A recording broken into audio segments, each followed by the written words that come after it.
It's Thursday afternoon in Winston-Salem. Just watch out for the mop bucket. Go this one.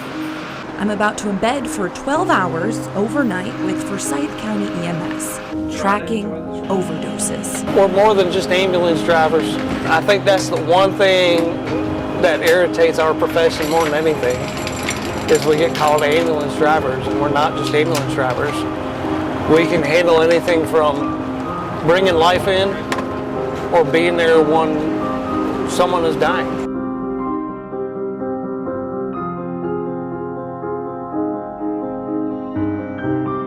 There's been times where the call for us to come out was too late for us to even do anything, and the patient has already succumbed to the overdose. The heroin in the last, about 2 years, I would say, has went up drastically.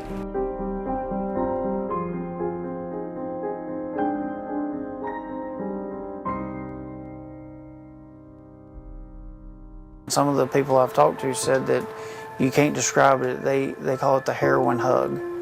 And they said, you know, the first time you do it, you just get this secure feeling, it's almost like a warm embrace, like a hug from your grandma, is the way it's been explained to me. And they said once you feel that, you crave it constantly. I've seen it all the way from business executive type people to homeless people. I mean, there's no limits to it. And you know, it's sad when you look in the eyes of a 26-year-old and they feel like they have nothing left. They feel like it doesn't matter, that nobody cares if they live or die. Listen to that. Nobody cares if they live or die. That's how addiction grips the mind.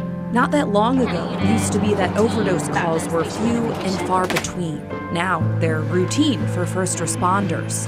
And if you ask about them, they'll have a story for you, or two, or three. It's not stopping.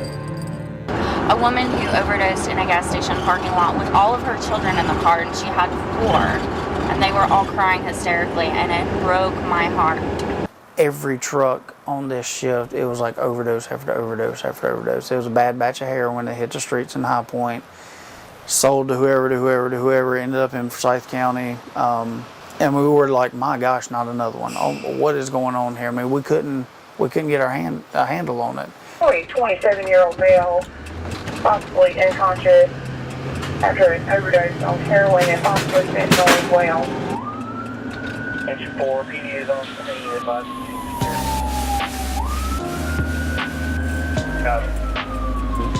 We don't invite ourselves to these calls. We are there because we've been dispatched to these calls. So we come in with the patient's best interest in mind, or the family member, and you know, whatever the situation is, we're there to help mitigate that situation. I can't take you with me inside that house where the overdose is happening, but I can walk you through what I'm seeing. We first go inside, I go upstairs, there's police and firefighters already there. I look down and I see a woman carrying 2 kids. So there are kids in the house. We learned that the guy who overdosed, his girlfriend actually gave him Narcan because she gave it to him so quickly. That's probably the reason he's alive right now. But he's refusing to go to the hospital. He's refusing that treatment. The victim told the paramedics that he had just taken some Tylenol, and that's why his eyes looked the way they did. But the paramedics know better. They know that he used some drug, and then an officer actually found a syringe and then another bag with white powder in it. That's when people start freaking out. No one wants to get in trouble for any of this, but this guy really needs help. And again, he's refusing treatment. The paramedics want to give him more Narcan, but he doesn't want that either. We leave the house with the victim alive for now, but they're worried that the drugs he took earlier might kick back in, and really wish that he had taken that extra dose of Narcan. I mean, typically if they're not going to go to the hospital, they don't get that charged up. You know, it's usually, no, I don't want to go, and you know, they'll take me by car or whatever. But that was extreme. Yeah, bystanders really ratcheted that up. Yeah, bystanders complicate things a lot. They certainly did. But I guess there's nothing else you can do. Like there's No. We did everything we could. We had PD on scene. We had family try to convince him. We called the medical director to talk with them and let them know of the situation. I mean, we can't kidnap anyone. If he's oriented, he can refuse, unfortunately.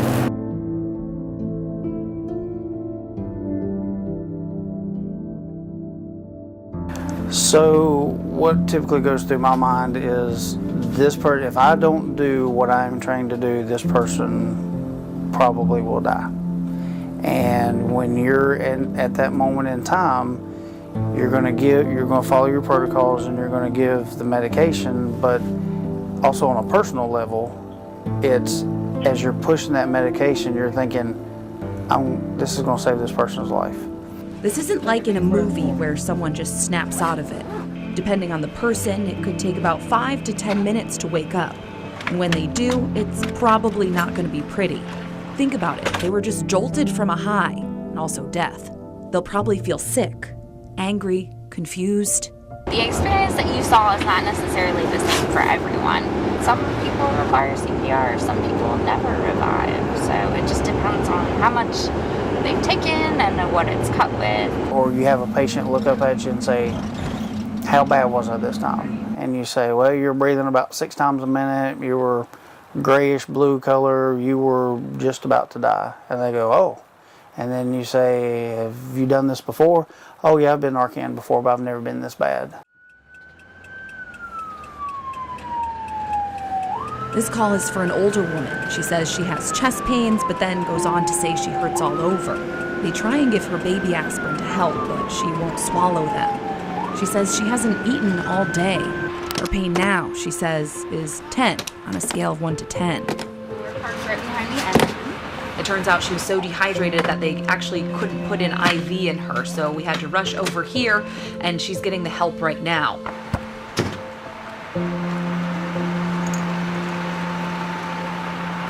And just like our first guy, when you look at her pupils were a 2 millimeter, so that means they're pinpoint. Your pupils aren't pinpoint, mine aren't pinpoint, so hers are pinpoint for a reason, because of the pain meds that she was given at the nursing facility. So you don't have to be completely zonked out No. to be overdose. You just have to be. Right, it hadn't affected her respiratory yet, but just her general appearance, her sluggishness, repeating the same thing, saying she hurt all over, her pain level she was saying and what she was presenting with didn't match. But the pinpoint pupils is pretty much, I mean, you can't fake that.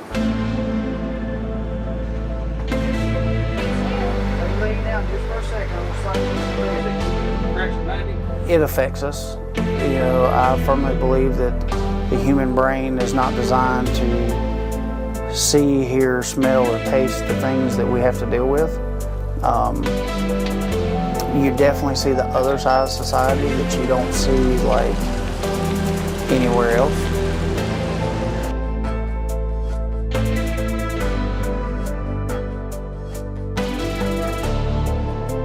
And the traumas, the blood, the guts, the whatevers.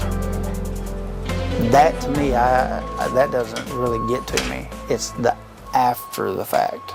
And then you sit back and you go, wow, I just did this, and this, and I just saw this, and this, and whew. But then you don't know the ending.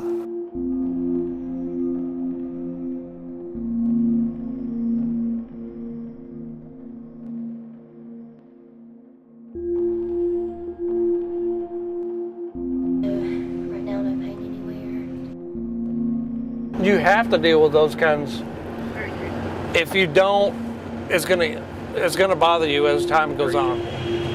The frequency of seeing people doing things to themselves, doing things to each other, the violent stuff we get to see does have an effect on fire, police, and EMS. You gotta have some sort of outside activity other than EMS to de-stress yourself. What's that for you? I enjoy hunting and fishing, spending time with my family. I would say my brother's probably my biggest release. He used to be a fire chief up in New York. You can kind of lose touch with quote unquote normal, whatever that may mean. You just have to find coping mechanisms to get through it. So I'll go home, and if I had a bad shift and You know, my kids are at school, my wife's gone to work, and I can't talk to them about this stuff anyway, but the one person I can talk to who is not going to judge me and is guaranteed not to tell anybody anything is my horse. Standing there and just taking a breath of my horse's neck, and it's like when I exhale, it just, and it all just kind of flows away. All right, so I just finished the 12-hour shift, and it's honestly a lot to completely digest because they run on so many different calls, and I have such a new perspective on what paramedics do. They have to know exactly what to do at exactly the right time. You're thinking a mile a minute, but you have to be precise because people's lives depend on talking to people, to making them feel comfortable once they were in their care. So again, a whole new appreciation for what paramedics do and just the way they respond, and have to kind of compress everything in and take multiple calls a night and just know how to react to multiple different types of calls at any given moment.